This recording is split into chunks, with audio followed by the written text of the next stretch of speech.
O jornalista Augusto Nunes, o covarde, foi promovido agora para diretor de redação do portal R7, do portal da Record. E isso, né, segundo uma reportagem aqui do Gabriel Perlini para o UOL, isso levou a um clima geral de insatisfação no portal. E, segundo o próprio Gabriel aqui na reportagem, muitos estão pensando aqui, né, estão organizando um pedido de demissão coletivo.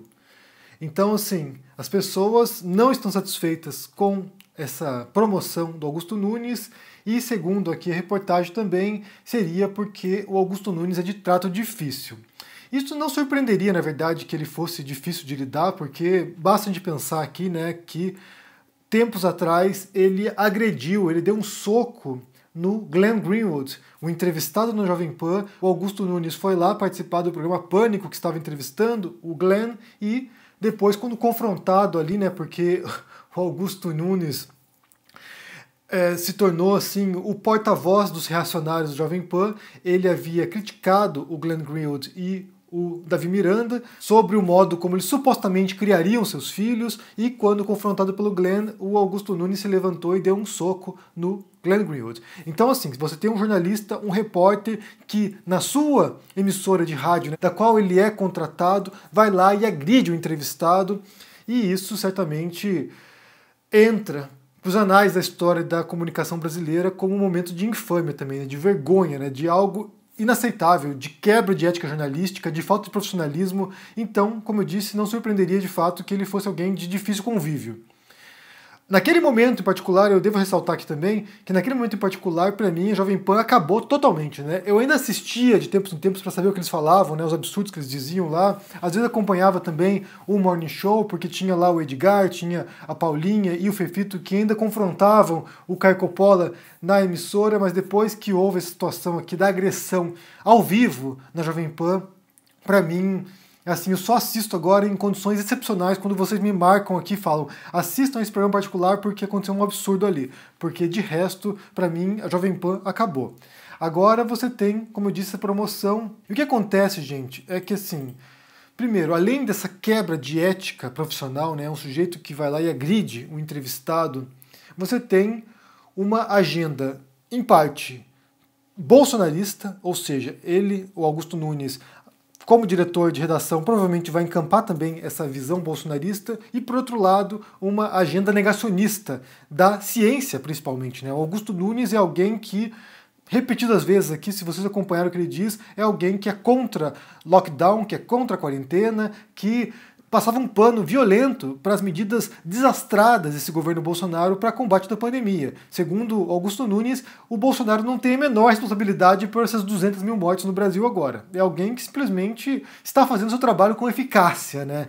É um presidente muito competente. Só para ter uma noção de como ele passa um pano violento para o Bolsonaro, você vê que no Twitter dele, no dia 16 de dezembro, quando o Bolsonaro resolveu finalmente reconhecer que o Biden tinha ganhado a eleição dos Estados Unidos, ele publica um vídeo aqui, e daí com a legenda, né, explicando aqui. Bolsonaro compreendeu que nenhum chefe do governo pode colocar seus laços de amizade acima dos interesses nacionais.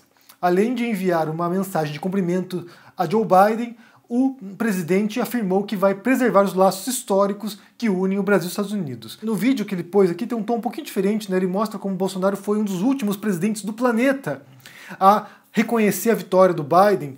E aqui tem algumas mentiras, na verdade, né? Primeiro porque o Bolsonaro não é amigo do Trump. O Bolsonaro é um capacho do Trump, né? Então, assim, eu tenho muitas dúvidas se o Trump reconhece o Bolsonaro como um amigo. Trump, como psicopata que é, né? Ele só pensa nos outros como instrumentos, como degraus para poder ascender socialmente. Então, o Bolsonaro não é amigo do Trump. Isso aqui, laços de amizade, é um exagero tremendo, né? Para não dizer uma mentira.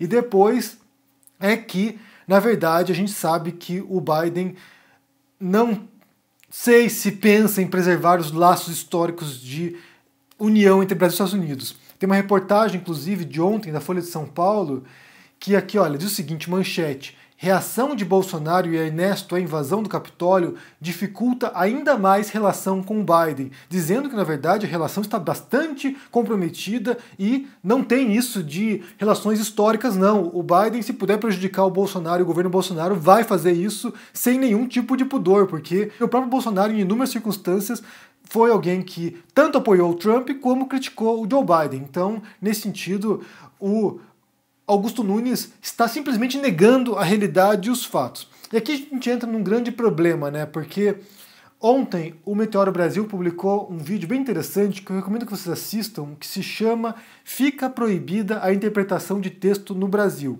Que eles falam sobre uma coletiva dada pelo Pazuello, o general que agora é o ministro da Saúde, outro incompetente, outro, sabe, zero à esquerda que está nesse governo Bolsonaro, mais um para compor esse governo de incapazes, e o Pazuello ficou nervosinho com a imprensa porque a imprensa estaria mentindo sobre o governo Bolsonaro e sobre a vacina. E daí ele vai lá e mostra, né, que o governo Bolsonaro, desde o começo, estava disposto a trabalhar com a vacina que o Butantan, o Instituto Butantan, estava elaborando em parceria com a China. E o Meteoro mostra como isso não era verdade, né? Então, assim, você tem... É simplesmente uma negação dos fatos, uma negação da realidade, e aqui eles mostram algo bem interessante, que é essa noção da interpretação, né? Como funciona o trabalho jornalístico e como se dá essa interpretação a partir das falas das pessoas.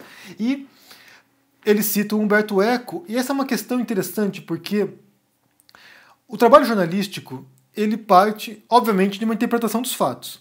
Tudo que a gente enuncia sobre o mundo é, desde sempre, uma interpretação. Você tem lá um evento, você tem um fato, você tem algo que se deu e o jornalista vai observar esse fato, vai relatar esse fato, que é uma interpretação já na sua natureza de enunciar esse fato e vai publicar isso para o mundo. Então, qualquer reportagem que for feita a partir de um evento que se deu já é uma interpretação. E mais do que isso, já é um trabalho editorial também, já é uma seleção, já é um recorte do mundo. Quando eu opto aqui por selecionar um tema em particular, por exemplo, Augusto Nunes sendo promovido pelo R7 e a revolta dos funcionários, esse plano de demissão em massa, isso é um recorte da realidade. Eu estou selecionando aqui um assunto que me parece relevante, eu estou interpretando esse assunto e estou trazendo para vocês aqui. Então, todo o trabalho jornalístico é um trabalho de interpretação e de edição do conteúdo, é de seleção, de recortar aquilo que parece ser mais relevante do que outros eventos que se dão no mundo o tempo todo. E essa talvez seja uma das preocupações dos funcionários da R7, porque não apenas o Augusto Nunes deve ser de difícil trato no dia a dia, como também o recorte que ele vai fazer da realidade será um recorte bolsonarista, será um recorte pró-governo, um recorte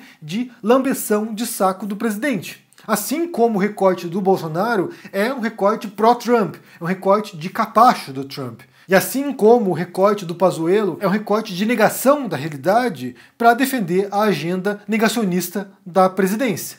Então, assim, cada um faz as suas escolhas, adota a sua postura de acordo com uma visão pré-determinada já da realidade. Que pode ser consciente, eu sei que estou fazendo isso, que é o caso do Augusto Nunes, certamente ele sabe que ele está agora adotando uma agenda pró-Bolsonaro e faz isso conscientemente, ou pode ser inconscientemente. Estou adotando uma agenda que eu não sei qual é, mas estou compartilhando isso com as pessoas. O crucial aqui é ter a noção de que os fatos existem. Eu fiz um workshop com o Bob Woodward, que é um jornalista investigativo, um dos mais importantes da atualidade. Ele lançou um livro sobre o primeiro ano do governo Trump, que se chama Fear, depois publicou um segundo livro sobre o segundo ano do governo Trump, e nesse workshop ele fala isso, né? Num momento de negação da realidade, de negação dos fatos, é crucial que os jornalistas, quem trabalha com informação, quem trabalha com conhecimento, reconheça uma coisa: os fatos existem. As coisas se dão, que a gente pode ter acesso à realidade. Porque se a gente nega isso, e isso é algo que desde o começo do governo Trump já foi posto em dúvida, quando teve a posse do Trump, por exemplo, a assessora de comunicação do Trump foi lá e disse que havia sido a posse com o maior público da história dos Estados Unidos. E daí a imprensa norte-americana confrontou isso, disse que era mentira, isso não era verdade. Havia enormes espaços vazios e compararam com a posse do Obama, que havia sido gigantesca a participação popular. Daí a assessora de comunicação disse o seguinte: não, na verdade, a gente não está negando os fatos, a gente está mostrando fatos alternativos. E isso tornou símbolo do que era o governo trumpista e do que é o governo dessa extrema-direita pelo mundo. São governantes que simplesmente negam os fatos reais, né? Negam os fatos que a gente conhece e projetam ou criam ou manipulam fatos alternativos, inventam uma realidade alternativa, inventam um Brasil paralelo, e a partir desse mundo que eles inventam, eles passam a interpretar esses fatos alternativos que são, na verdade, mentiras, são invenções, são delírios. Então, o que se dá hoje não é apenas uma questão de perspectiva da realidade, né, de interpretação dos fatos, a gente tem aqui o fenômeno, a gente tem aqui o que se deu, e a gente interpreta isso, mas tem a criação de fatos mentirosos, de fatos alternativos, de manipulação da realidade. E, sem dúvida nenhuma, esse é o maior desafio de quem trabalha com comunicação hoje. É de contestar essas mentiras, é de refutar essas invenções, é de comprovar como elas são falsas, e nem sempre isso é possível. Isso se dá principalmente quando se trata de teoria conspiratória, por exemplo, quando eles inventam uma coisa que é simplesmente mirabolante e você não tem como comprovar a não existência daquilo. E aqui a gente retorna a algo que eu já falei várias vezes, que é sobre o ônus da prova. Quem afirma uma coisa tem que provar aquela coisa. E o que esses negacionistas fazem é justamente o contrário, é que você esteja obrigado a provar que aquilo não existe. Então isso torna a prova impossível. É impossível provar não existente uma coisa, dependendo do que for. E quando você tem jornalistas, alguns com uma longa trajetória, como é o caso do Augusto Nunes, que embarca nesse mundo de delírio, isso certamente põe em xeque o próprio trabalho dos jornalistas que estão sob o comando dessa figura. Então, assim, como eu disse, para mim, na minha interpretação aqui, né, de uma interpretação do negócio, essa revolta com a promoção do Augusto Nunes não é tanto apenas pela personalidade do Augusto, mas certamente tem a ver com o caminho que ele resolveu trilhar nos últimos anos. Esse caminho da negação da realidade mesmo, né? De passar pano para o Bolsonaro. Eu recomendo que vocês assistam a esse vídeo do Meteoro, que se chama Fica Proibida a Interpretação de Texto no Brasil, porque é muito interessante como eles mostram essa questão da interpretação mesmo, né? A intenção do autor, a intenção do texto e a interpretação do leitor, como é que funciona esse mecanismo. Quero saber o que vocês pensam sobre essa promoção agora do Augusto Nunes para diretor de redação do R7, qual é o caminho que o R7 vai adotar agora com o negacionista da realidade assumindo esse posto e a decisão agora dos funcionários do R7 de pedir demissão coletiva. Se é que vai acontecer, na verdade, né? Porque também o mar não tá para peixe, assim, né? Não tem tanto posto de trabalho assim disponível para que o jornalista jogue fora um trabalho. Mas me diga o que vocês pensam sobre esse assunto aqui. Deixe no comentário aqui embaixo, deixe o joinha, se inscreva aqui no canal, se torne um membro ou um apoiador para dar uma força, se torne um aluno do ICL. Nesse dia 20 de janeiro vai começar meu curso de escrita narrativas, no qual a gente vai falar um pouquinho também sobre essa construção de narrativas fictícias, né, edição. E confira meus livros sobre o Bolsonaro, sobre o Jesus histórico e também agora a tradução da Teogonia, edição bilíngue, muito bonita pela